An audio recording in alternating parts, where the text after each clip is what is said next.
All right, well, I'm back to do another final thought on a book that I just finished. Um, I just want to say that if you happen to stick around towards the end, I came across some what I think are pretty funny facts. I don't want to give anything away yet, but if you stick around, if you have a sense of humor like me, you'll find some of this stuff pretty humorous. But anyway, I have another Western that I'm going to be talking about. The reason why I have this is I took out a book that has 5 stories, all by Louis L'Amour. So as I read them, I'm just going to come on and talk about them. So if you're not a Western fan, I apologize. If you are, the good news is we'll have 3 more of these to go. So, all right, let's get started here. The name of this book is Utah Blaine. And like I said before, it's by Louis L'Amour. It was a 240 pages, action western set in Texas in the late 1800s. And this book was released in 1954. So our good guy, he is Utah Blaine. And in the beginning of this, he's basically awoken in his sleep. And he is out in the wilderness, unarmed. I go into detail as to why he's in there or why he's there, but I don't really want to get into that part. I don't want to give too much away, but basically he's sleeping. He hears a group of men in the distance and wakes up.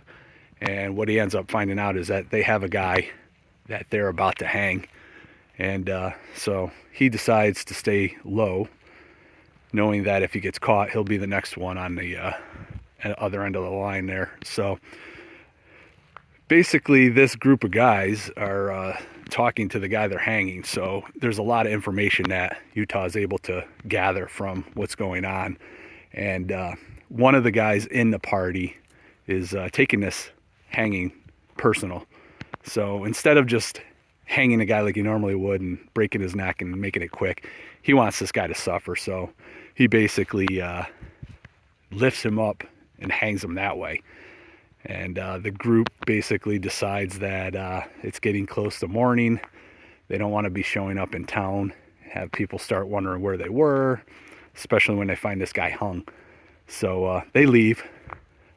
They did not stick around to see that the job was not done, because at that point, that's when Utah comes out and he ends up saving this guy's life. And we come to know that this guy that he saves, his name is, I got my notes here, sorry. His name is Joe Neal, and he's an owner of a ranch.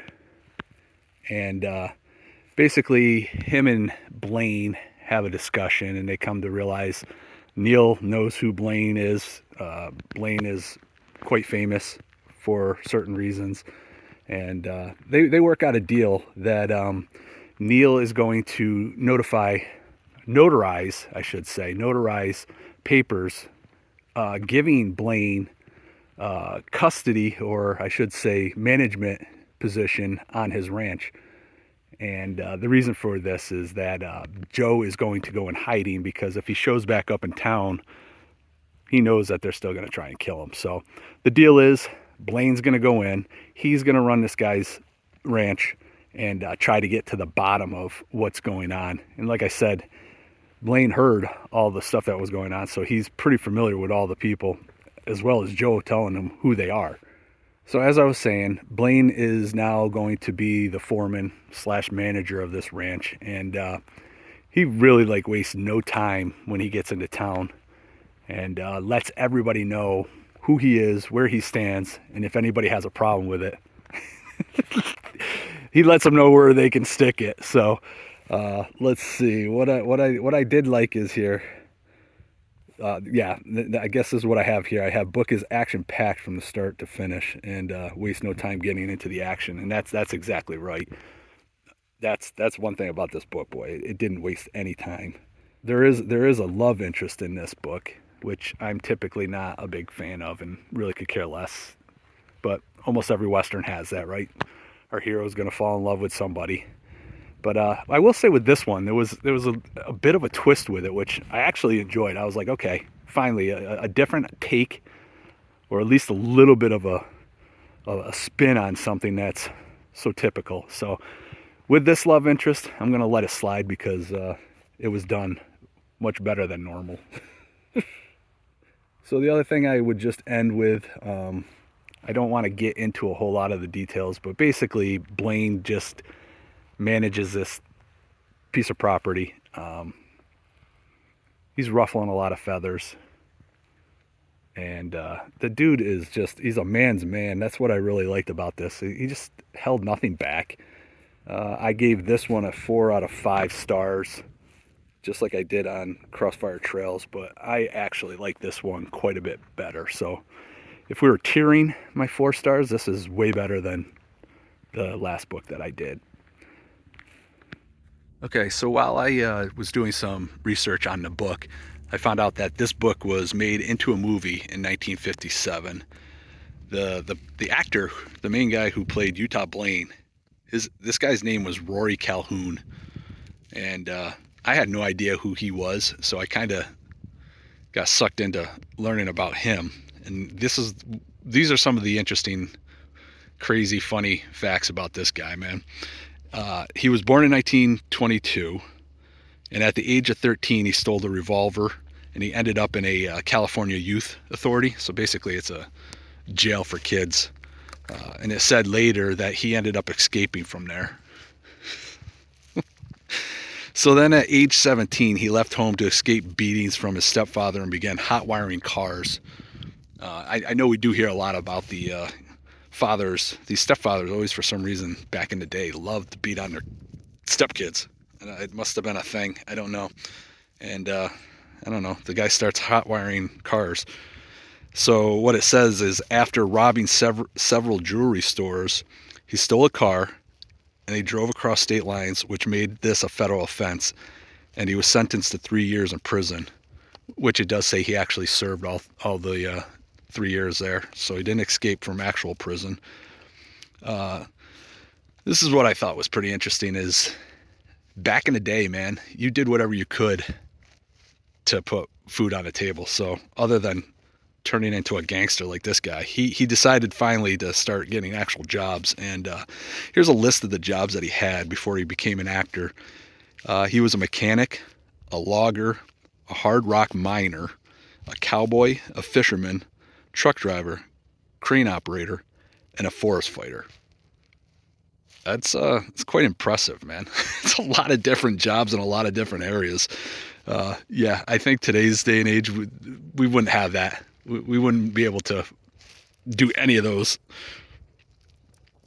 So let's see. This is where it starts getting pretty funny. So Calhoun was married 3 times, and he was married once to his first wife, and then he was married twice to his second wife. So I guess he didn't learn the second time around. Anyway, his second wife decided to sue him for a divorce. And in the lawsuit, she actually named 79 women with whom he had adulterous relationships with. And Calhoun, being the stud that he was, his comeback was to this. He says, heck, she didn't even include half of them. What a character, man. Oh, so yeah, this guy, he ended up dying in 1999 at the age of 76. And I found out that the day that he died was actually 2 days after my birthday. Not a big deal, but kind of interesting. Kind of close. But yeah, I don't know. I thought this guy was unique. He was a piece of work. I mean, how do you start your life off as like a juvenile delinquent, then end up doing prison time, and then he becomes like this actor? And like I said, there was probably 40 movies that he did in westerns alone back in the day. So I don't know. Anyway, I think that's it for this. I would highly recommend this. I preferred this book over the last one that I reviewed.